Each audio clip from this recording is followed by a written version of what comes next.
Sylvia, if you can have your minute now, what is the thing that you want us to do next?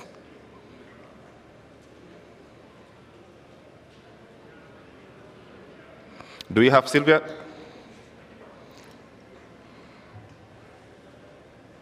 Yes, good afternoon. Go ahead. I'm speaking as a layperson that according to how things are right now, we understand that a government is formed by three arms. I think we have three arms of the government. But as things are now, it's like the parliament and the executive have merged. So we do not have oversight. The legislature, people like the MPs are supposed to represent the people who voted them to go there and do the legislation. But even if they do the legislation, is it favoring a common citizen? Everything they are doing is about them. So I was asking, I'm speaking as a layperson, so just pardon me, and if at all I'm wrong, just try to enlighten me more. As a layperson, under Article 1 of the Constitution, can I say clause number 2, which says that people can exercise their right, is it their right, directly, or can I say the leadership or something? Like we can exercise our power directly. Now, how do we do it legally? Because right now, the parliament is there, but it's like we are the ones who are doing the job. We are here on the streets. We are the ones providing oversight. We are the ones pushing for better legislation. So how do we go about it? Because all this mess is because whoever we put in power messed us up. This also has come about because of the micromanaging, the executive micromanaging the other two, trying to micromanage the other two arms of the government. How do we get ourselves into this? Okay.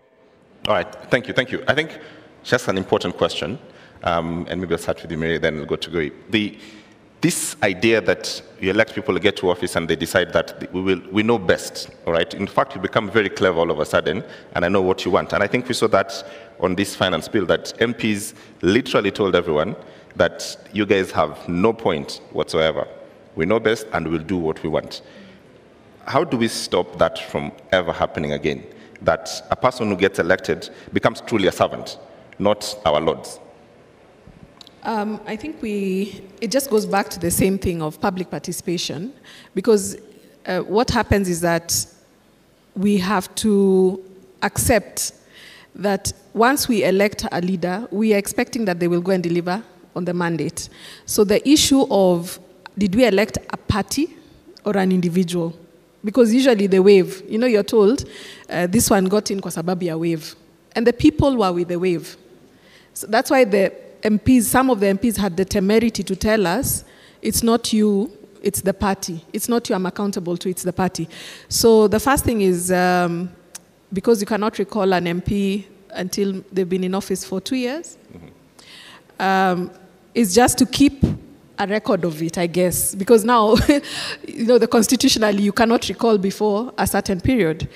But the fact of the matter is that the way we have seen participation being carried out with creation of ChatGPT, breaking down the information, that's the first thing.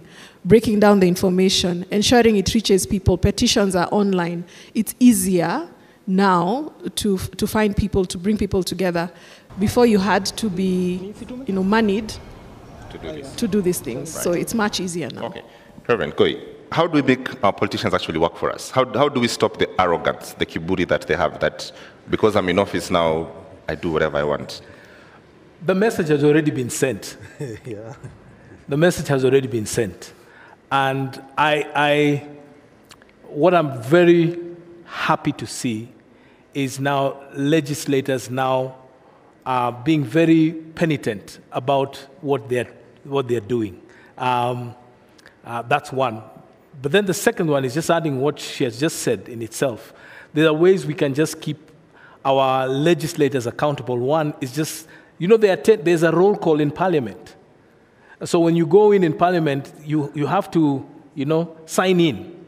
And so we need to be able to see, just the way when we're in school, you sign a roll in itself. Why are you present? And that information is available to any person in the public. We know one legislator now who has barely been in Parliament for 1.5 years or so, that it's now out in the public space.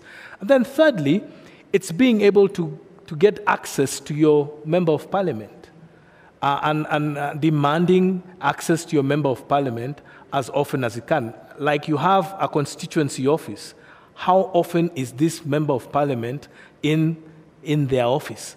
And so that is another place where you can go and demand to be able to see them. What are your office hours at the constituency office?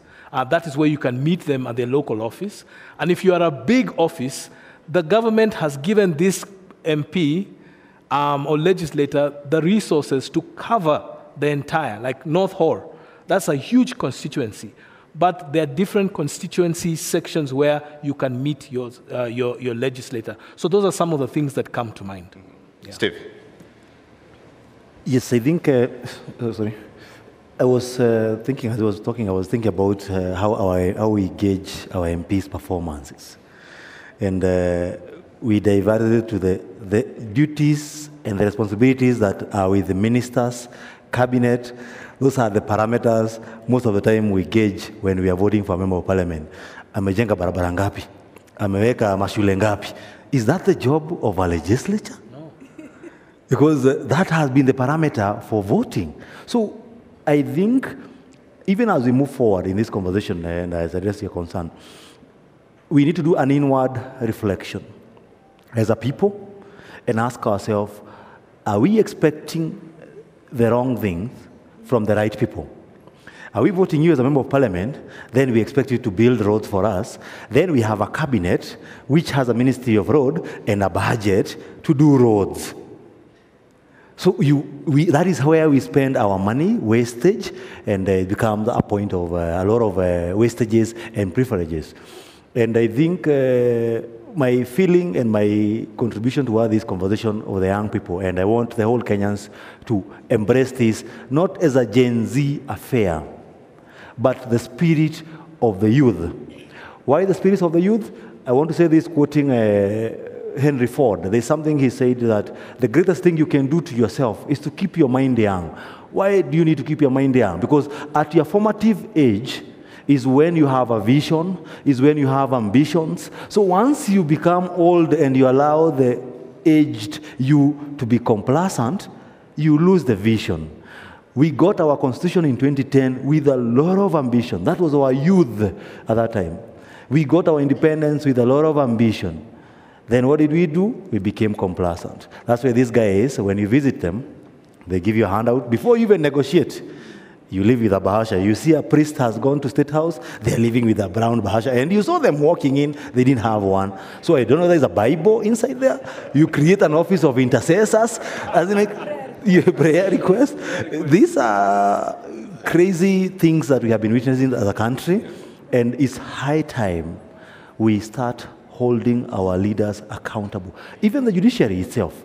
The last time there was with all due respect to the courts, we filed a petition challenging the deployment of the military. And I don't need to go to the details, but we all saw the live stream of that particular ruling. We all read the Constitution. I don't need to remind anyone the clause in the Constitution. And we can question the integrity of such a person when they are holding a public office.